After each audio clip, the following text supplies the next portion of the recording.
What's up everybody, welcome to AdoramaXP, I'm Josh Saleh. In this video, we're talking all about next-gen consoles, the Xbox Series S and X, the PS5, the Nintendo Switch OLED. If you're looking to get into the next-gen world of gaming, this video is going to describe all of every single new console that is out right now. And if you're still looking for new consoles, check out the Adorama store in person. They sometimes have some surprises for you if you walk in and see what they got. And also check out their online store, link in the bio below. They sometimes have stuff in stock as well. But let's get into it. Let's start with the Xbox Series S, a next-gen console in the smallest Xbox ever. This is a completely digital console, so no need for disc gaming. Now, games are optimized for the Series S and the Series X, and they have reduced load times and up to 120 FPS. Now, Xbox is making gaming more accessible to everybody. Not only the Xbox Series S is super portable that you can bring wherever you want, but also it's all about affordability. You can get next-gen console for such an affordable price and play up to over 100 games on Xbox Game Pass. So wherever you are, if you bring your Xbox Series S with you, plug it into the internet or download it offline, you're able to play tons and tons of games without having to shell out $600 or more depending on what you want to play on. Now you have a quick resume feature which seamlessly allows you to switch between different titles and resume where you left off, which is great if you tend to play a lot of different titles at once, so you could bounce from different game to different game. Now you have a Seagate expansion in the back which gives you the option to add additional storage, so to download more games, especially because Call of Duty is so massive. Now the console has an AMD Zen 2 and RDNA 2 architecture which gives you next-gen graphics with ray tracing. You have spatial audio that supports gaming in Dolby Vision and Dolby Atmos, backward compatibility especially for the Xbox Game Pass, which means faster load times, higher resolution, stable frame rates, and better input latency on Xbox One, Xbox 360, and original Xbox games. Now you have an 8-core GPU at 3.6 GHz. The GPU has 4 teraflops, 20 compute units at 1.565 GHz, 10 GB of GDDR6 memory at 128-bit, 512 NVMe SSD internal storage, but again, you can expand that with the external storage with 1 TB, up to 1 TB with the Seagate expansion card. Now the resolution is 1440p, up to 120 frames per second. Obviously, that can change based on the game and what you're playing and your internet connection. HDMI 2.1 port, 3 USB 3.1 ports. The Xbox Series S is if you're looking for an affordable next-gen console that you don't want to shell out $400 to $500 or more.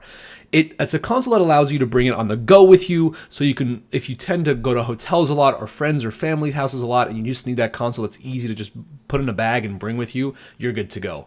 Now, especially with Xbox Game Pass, bringing it on the go makes it even easier because you have access to their entire Game Pass library with that Xbox Series S. And it's all digital, so you don't have to worry about buying discs and doing all that stuff with physical discs. Now, I personally love physical discs, but if you're someone who has grown out of that, or if you're looking for a console for your kid, great console for kids that are just getting into gaming if you want to play with your kids. Also, maybe for you to get back into the Xbox world if maybe you left it for the Nintendo Switch, the PS4, the PS5. This is a great way to jump back in and check it out, especially with Xbox Game Pass. Makes it incredible because you can play games like Halo Infinite without dropping the entire cost of Halo Infinite with Xbox Game Pass. So definitely check out the Xbox Series S if you're more of a portable gamer or a digital gamer and want something more affordable. The Xbox Series X, the fastest, most powerful Xbox ever.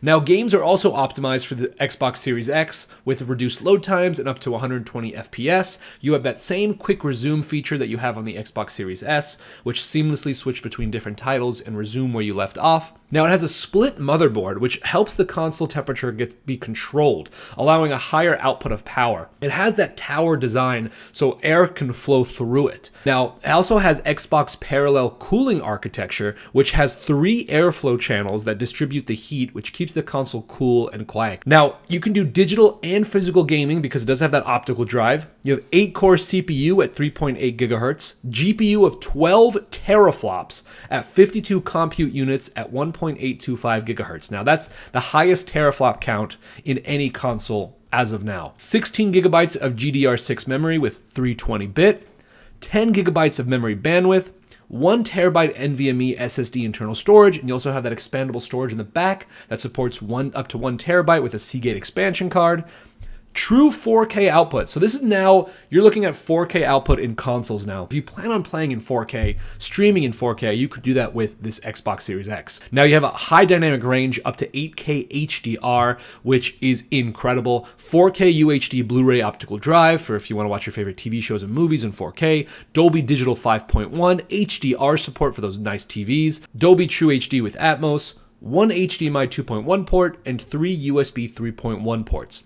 This is the true next-gen console for hardcore gamers. If you're someone who wants the latest and greatest for graphics, the best you can possibly have in your living room or home, the Xbox Series X is where it's at. Now, Xbox might not have the strongest gaming library like PlayStation does. And again, that's arguable. That's an opinion. Some people hope and wait for another Gears of War game. It depends on what kind of gamer you. I would say Xbox has one of the most strongest online interfaces in any gaming console. Their multiplayer and online support and gaming is so incredible and easy to use. Playing Madden, FIFA, Call of Duty, Apex, you name it, it's going to be, for me, more easy to use in that Xbox world and making a party and all of that. Now, if you care about 4K gaming, you have a 4K TV to pair it with, and you care about power, Xbox Series X is going to allow you to play the latest games as high quality as possible. It's only a matter of time before those games become Xbox exclusives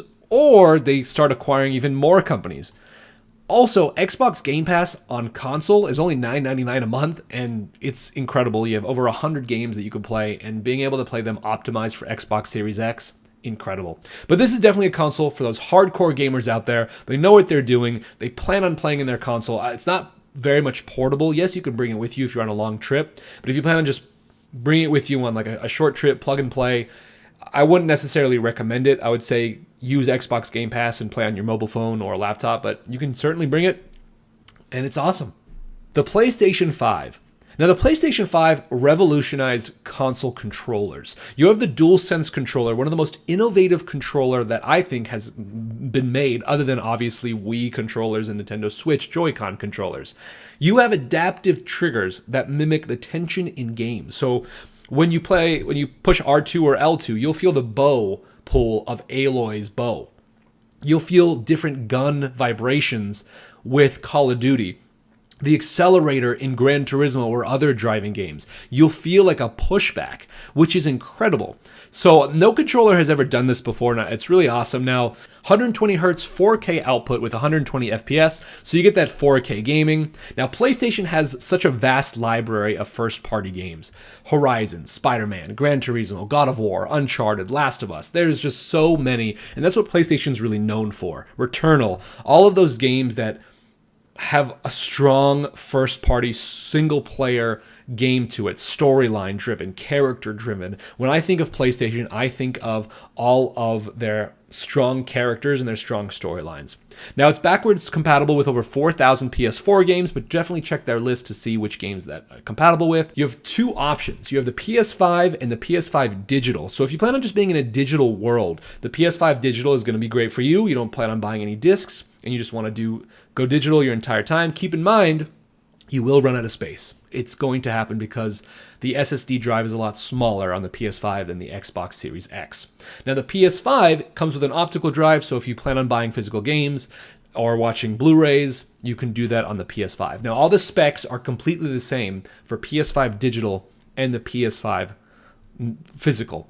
And here are the specs. 8-core AMD Zen 2 at 3.5 GHz, 10.3 teraflops of GPU, 16 gigs of GDDR6 RAM, 825 gigs solid-state drives. There's an NVMe M.2 SSD expansion slot that you can add your own internal expansion card in there. Keep in mind, Sony does have their own limits to what you can add in there. All of it is on our video that we went over. Seth shows you how to install it and goes over everything that is compatible with it. So check out that video if you plan on adding your own M.2 SSD expansion slot in your PS5. 4K output, HDR support.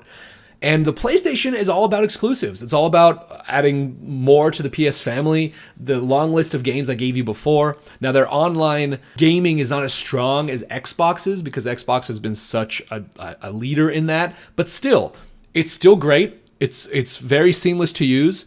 And that new DualSense controller revolutionizes gaming in a way that honestly no other controller does. So if you're really into that first-person, story-driven, single-player games, PlayStation 5 is the way to do it. The Nintendo Switch OLED. Now, the Nintendo Switch came out, and then they came out with an OLED display, so we're going to talk about the OLED because it's the latest and greatest for the Nintendo Switch. Now, Nintendo has always been the most innovative when it comes to consoles. You can look at the GameCube and that portable handrail that it had, the Wii and the awesome controllers it had, the Nintendo Switch with the Joy-Con and the motion, even the mini discs for GameCube. So this console is all focused on portability, gaming on the go. Now the Switch came out in 2017 and continues to sell out. And then in 2021, they released the new Switch, the OLED screen. Now it measures just about 4 inches high, 9.5 inches long, and it only weighs 0.93 pounds with the Joy-Cons attached. That is insane. It's literally the perfect travel console. Now the OLED screen is 7 inches, it's touchscreen, and it outputs at 1280 by 720. Now a lot of people will be like, whoa, wait, only 720, that's not a lot, but you gotta think about it, it's only a 7-inch screen. You're not really gonna notice the difference in like, wait a second, these graphics aren't that good. They're still gonna be great. Now keep in mind, the Switch graphics are not gonna be as strong as PlayStation or Xbox. That is a given. Nintendo has never been about the latest and greatest graphical games. They're all about their IP, Mario, Zelda, Kirby, Luigi, Metroid, and more. Animal Crossing, Super Smash Bros, Mario Kart, the list goes on and on. They have perfected such an incredible gaming library and characters that people love. Yes, their games could be a little bit repetitive. They could be the same over and over again. But that doesn't stop Nintendo fans from still getting it and selling out Switches and still buying those games. They have a custom NVIDIA Tegra processor, 64 gigs of internal storage, but you can easily expand up to 2 terabytes with a micro SD card. Now, it comes with a dock, and you can dock the Switch, and it'll output to 1080p. The dock allows it to connect to any monitor that's HDMI, so you have 1080p on your screen. You have an accelerometer, a gyroscope, and a built-in motion control for those Joy-Cons. Now, the battery life is where the Nintendo Switch kind of has an issue. It's about 4.5 to 9 hours, and the original Switch had even less than that. Now, keep in mind, with an OLED screen, it's gonna eat up a lot of battery. It takes about 3 hours to charge, but you're getting 4.5 to 9 hours. Now, depending on the game you're playing, typically you're not gonna get the full 9 hours. It's probably gonna be somewhere closer to 5 to 6.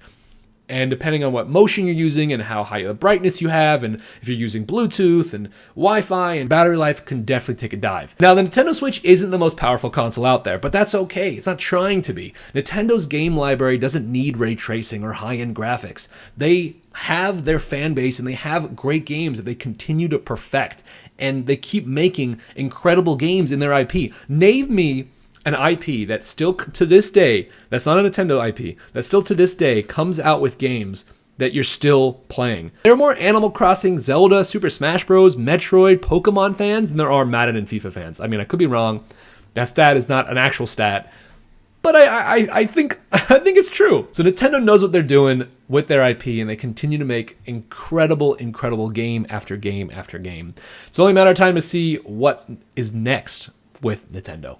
Thanks for watching. Be sure to like and subscribe and comment below. Let us know what next-gen console you have or what you're looking to get and what your favorite games are as well. Check out our Twitch and our Discord, links in the bio below. Join our community so we can keep talking all these awesome things about gaming, photography, music, and more. All right, y'all. See you next time. Have a good one.